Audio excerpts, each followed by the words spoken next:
Welcome, guys. Welcome, welcome, welcome. Thank you for coming into my live today. This is going to be a short video. We're on a little bit early. We have another appointment, but I wanted to get this information out to you. Guys, make sure you listen in, like, share, and subscribe. Let's get right into the video. Let's get right into our video today. So I want to start with you, Fayron, and we always start off with this question, like, how did you get interested in this topic? I think I was interested in family caregiving early on because I had it in my family. But it wasn't until my postdoc days when I was writing my application that I needed to narrow it down. And I started going into the literature. And I noticed that communities of color, those with a Hispanic background, Black individuals were disproportionately impacted by dementia, and I couldn't believe it. I was like, no, because I've always been taught that this was a disease for white people. And the more I dug into it, I seen what the literature, what research was saying, and that's when I took it on, because here I was PhD prepared and a nurse, and didn't even recognize how this was impacting my community. And so that was my reason for taking it on, and 10 years later, here I am. Great. How about you, Karen?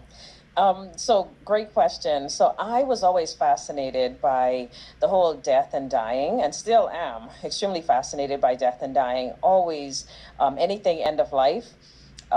Learned later on, as Fayron indicated, about the disparity related to Black and African American individuals as it relates to dementia, it being a fatal disease. So all of these things kind of came together for me, brought my love and interest around death and dying, and then adding into that the whole dementia caregiving piece, where there's it's such a need. So kind of what I saw in the clinical space, also both in the United States and in my home country of the Bahamas. Just made sense for me to look into this a little bit more. I also love how during that entire time your tambourine is also adding to the discussion. A little tingle. Yes, just making sure people stay on their toes.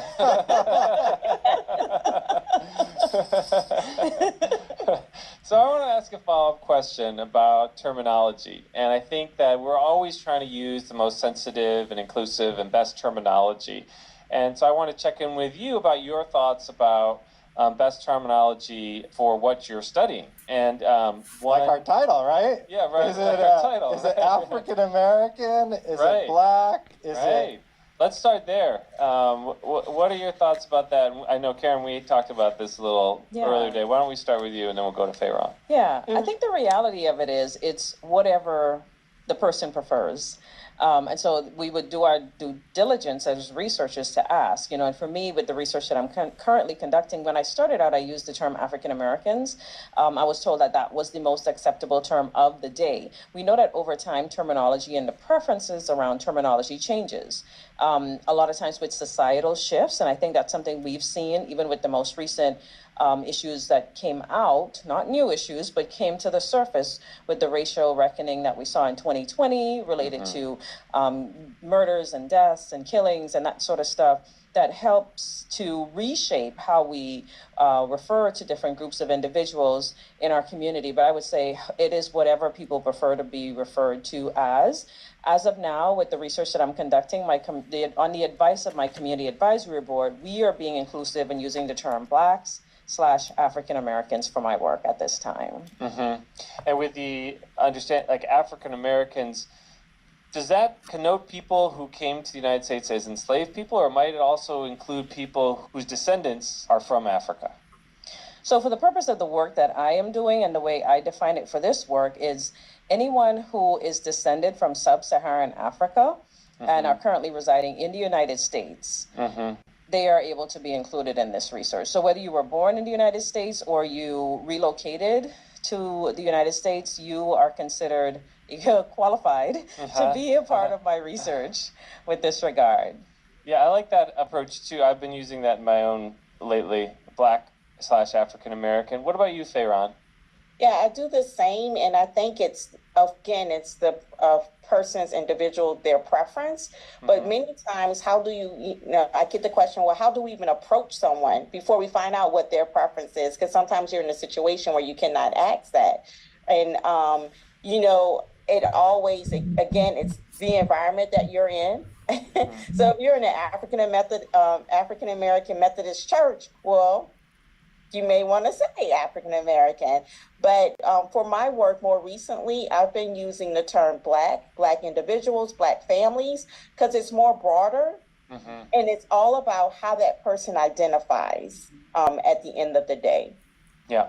And I heard another one from you, Karen, that I thought was really illuminating. I hadn't heard before, and that is concern over the use of the term stakeholder. I wonder if you might say a little bit about that. Oh, yeah. And, this is something that I wonder if you might say a little bit about that for our listeners. Yeah. Okay, let me see if I remember that paper, right, Alex? Oh, sorry. No, I'm just joking. So I think it's not just that paper. Several papers that we look at that caregiving may not be. So guys, what I'm doing is because of time, I want to speed up the video just a little bit. I want you to hear everything that they need to say. But we're talking about the reality of dementia caregiving for Black families in how it is shaped by unique challenges and cultural strengths. Black caregivers often face systemic barriers, such as limited access to resources, education, and healthcare services. And these ladies, these are doctors with PhDs and masters and whatever, and they've actually developed their time in researching this. So they have some good things to say, and I wish you could hear it all. But I kind of speeded it up just in here because I want you to, hopefully, they'll get into the actual sharing a little bit about the disparities or kind of compounded high risks that of dementia among Black African Americans as compared to other groups. So let's go back and see, can we hear a little bit more of what they're saying? In the traditional way. Uh-huh. And it may not be that one person, and it may not be that person that's providing that support and care may not be a blood relative. Yeah. Right. And so we have to recognize that when we work with not just Black families, but other families from diverse racial and ethnic groups, that their social network, their care network may look different. And so that's one thing. And then as we look back at the complexity, as we look back at that, again, it also looks at the environment that these families are in. Yeah. And how that influences their ability to care. Yeah.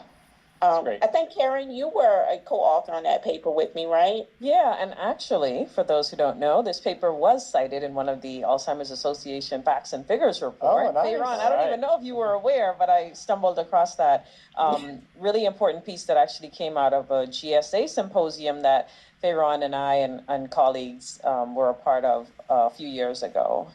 Okay, go ahead. We're going to fight me and Alex right now over the next question. Well, let me just ask one more, sticking with this, yeah. Karen. You said something about your research in this area this morning pertaining to views on the term end of life or end of life care. I wonder if you could say a little bit more about that. Sure. So this was actually with my very first study where I asked the question of these Black and African American dementia family caregivers about meaning and understanding around end of life. And one of the questions was, when you hear the term end of life, what does that mean to you? And kind of universally, people said, death, dying. And I thought, well, maybe I need to ask this in a different way. So my follow-up question, the probe to that was, well, when you hear the term end of life, do you think about before death, after death, or both?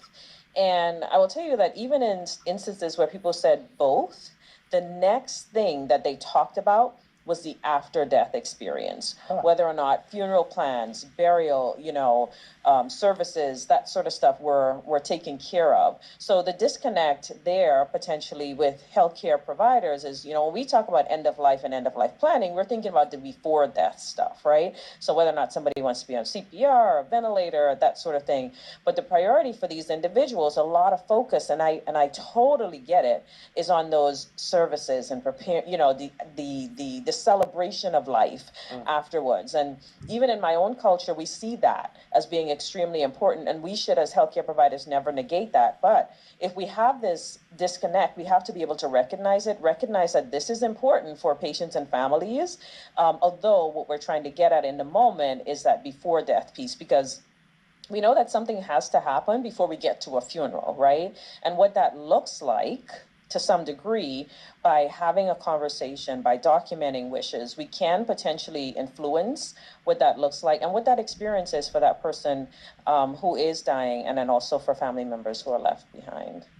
So potentially really splitting out the before death and the after death components when we're talking about what's important to people who are facing serious illness. Yeah, so just being clear on where people actually are in their understanding and not making assumptions.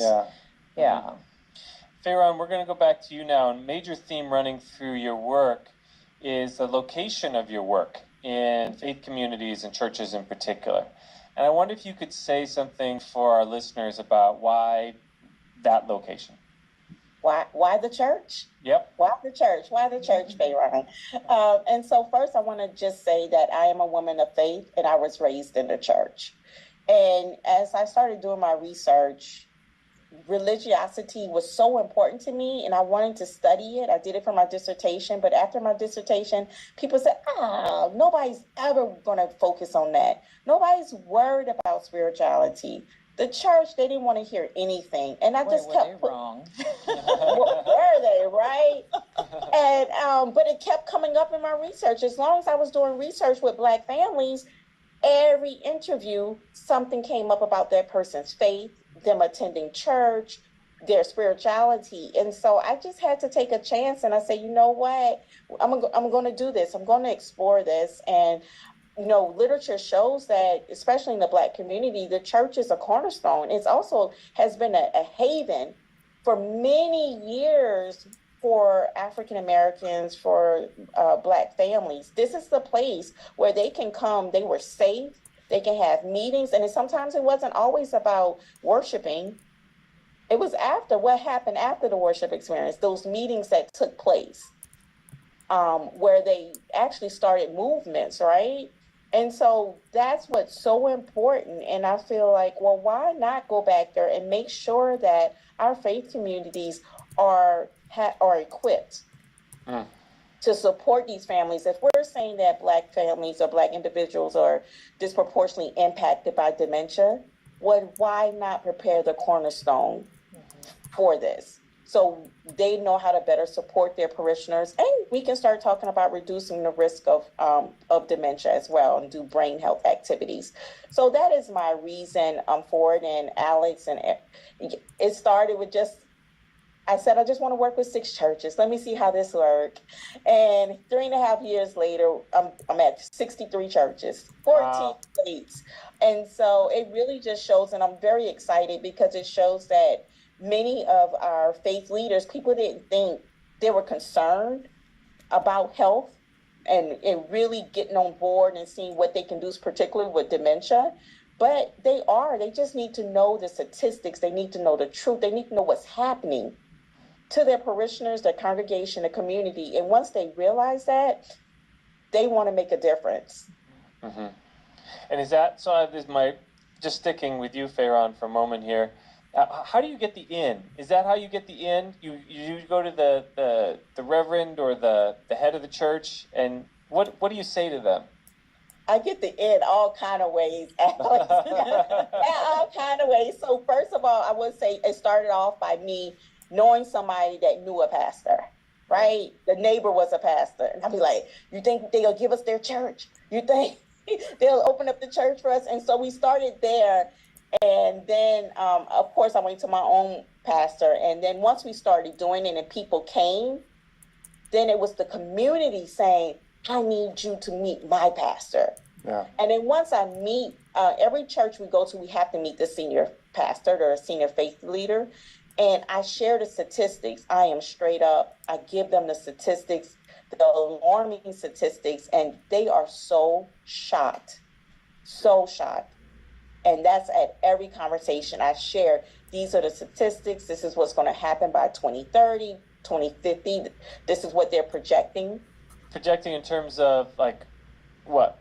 How dementia, like one of the key statistics I say is by 2030, nearly 40% of individuals that will be diagnosed with dementia will be Black or Latino. That hits home. Yeah. Because that's less than 10 years away.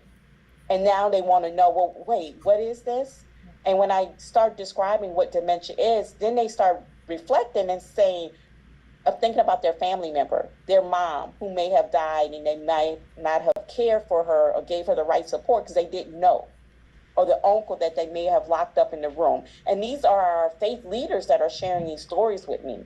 And Farron, at the start of this, when we talked about why you went into this, you also said that there's this, misperception that dementia was a disease for white people. Is Yes. that what you're also hearing when you're talking with these faith communities? Yeah, so I'm the only one saying it, but when I say it, they just nod their head. Some people be scared to say that, but I mean, it's the truth. This is how many of us, many people in my family and my community, that's what we were told, because not that it didn't exist, we didn't know what it was, and that's what it was. So when I say that, they're like, yeah, we thought that too. Mm-hmm. And sticking with you while we're on this thread, before we turn to Karen to hear about the peer intervention, what do you do in the churches? Like, what are you doing in all these churches now? What's the intervention? What is this Caregiving While Black? Yeah, you said equip them. What's the equipment that you give them? Yeah. So no, this is Caregiving While Black is a psychoeducation program online course, but the church, the work with the churches, is called Alter. And this is actually, it's a partnership. So, guys, we got to unfortunately stop right there. And I'm going to pick this up, if the Lord say the same, tomorrow. And we will continue this dynamic discussion. I have an appointment, girls. I got to get to the dentist. But I did not want to miss being here because this is my Wednesday podcast. And I have to be consistent on what I do. They changed the appointment time on me and asked me to come in early, so I'm going to have to go. So I'm going to say thank you for joining me on this live. May you like, may you share, and may you subscribe.